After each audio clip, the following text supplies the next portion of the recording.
এত বছরের বিশ্বকাপ ক্যারিয়ারে অর্থাৎ মেসি যতদিন বিশ্বকাপ খেলছে ততদিনে কিন্তু একবারও ফিফা ওয়ার্ল্ড কাপে নেই তার হ্যাট্রিক। এই প্রথম 2026-এ কিন্তু তিনি হ্যাট্রিক করলেন ফিফা ওয়ার্ল্ড কাপ। সেই সঙ্গে পাল্লা দিয়ে কিন্তু মেসির একেবারে কোট আনকোট বাল্য বন্ধু যাকে বলা যায়, তিনিও কিন্তু হ্যাট্রিক করলেন। আশা করছি বুঝতে পারছেন আমি কার কথা বলছি। হ্যাঁ, অরূপ বিশ্বাস, যিনি একেবারে মেসিকে জড়িয়ে ধরে মেসির পাশে হেঁটে একদম খবরের শিরোনামে উঠে এসেছিলেন তখন থেকেই। কিভাবে তিনি হ্যাট্রিক করলেন? তিনবার, একবার দুবার তিনবার তিনি কিন্তু থানায় যে হাজিরা দেওয়ার কথা সেটা কিন্তু এড়িয়ে গেলেন শরীর খারাপের বাহানা দিয়ে। চারবারের বার তিনি বিধাননগর দক্ষিণ থানায় গিয়ে হাজিরা দিলেন গতকাল। তিনি হ্যাট্রিক করলেন হাজিরা দেওয়ার জন্য। অন্যদিকে তার ভাই স্বরূপ বিশ্বাস, তিনিও কিন্তু নিজের কুকাণ্ডের জেরে এখন জেলে। তো বিশ্বাস ব্রাদার্সের এই ঘটনা কিন্তু নজর কেড়েছে বারবার। তো সেই ঘটনা নিয়ে বিশ্বাস ব্রাদার্সের কাণ্ড নিয়ে ইন্দ্রনীল খাঁ কি বললেন শুনে নিন। মেসি টিম তারা একটা ইতিমধ্যেই চিঠি দিয়েছে বিধাননগর পুলিশ কমিশনারের কাছে। এটা তো দেশের কাছে মানে আন্তর্জাতিক থেকে দেশের একটা প্রেস্টিজ এবং লজ্জা সম্মান সবই জড়িয়ে রয়েছে। দেখুন, মেসি নিবাট ভদ্রলোক, উনি তখন যেভাবে করে অরূপ বিশ্বাস তাকে জোর করে বলপূর্বক আলিঙ্গন করছে, ইনঅ্যাপ্রোপ্রিয়েটলি টাচ করছে, তো সেই অবস্থায় অন্য কেউ হলে তিনি রীতিমতো ডিসকমফর্ট ফিল করছিলেন। অন্য কেউ হলে দুগালে দুটো চর মেরে দিতেন, তিনি সেটা করেননি।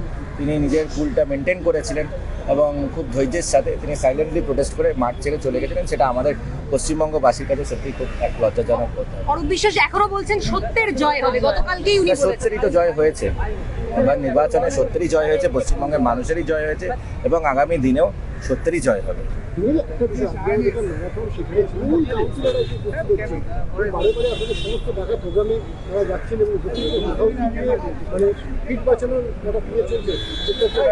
ভয় আউট ভরসাহীন, সেই ডাকে বিভিন্ন মানুষ এবং তারা যুক্ত হচ্ছে।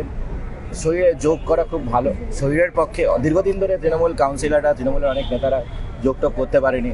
মমতা ব্যানার্জি আবার বকুনি দেবে, মার দেবে বা ঝাড় দেবে, পানিশ করবে, এই আতঙ্কে এবার ভয় আউট হয়ে গেছে।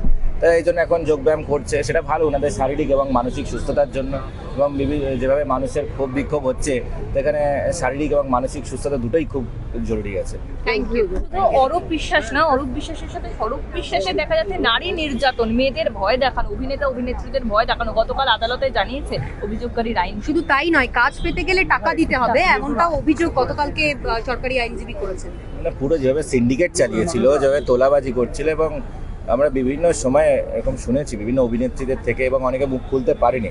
তবে আস্তে আস্তে যখন এখন ভয় আউট হয়েছে, ভরসাহীন হয়েছে, ভয় কাটিয়ে মানুষ মুখ খুলছে এবং অভিযোগ যেমন যেমন দায়ের হচ্ছে সেই অনুযায়ী কিন্তু তদন্ত শুরু হয়ে যাচ্ছে এবং অ্যাকশন হবে। আদালতে বলা হচ্ছে চশমায় ক্যামেরা ফিট করে রাখতেন স্বরূপ বিশ্বাস।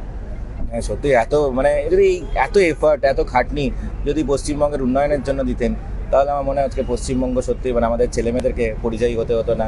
আমাদের ফিল্ম ইন্ডাস্ট্রিও একটা বিশাল জায়গায় চলে যেতে পারতো, বলিউডে কেউ ছাপিয়ে যেতে পারতো যদি এত টেকনোলজি শুধু ইন্ডাস্ট্রির জন্য করতেন ওনারা। Thank you.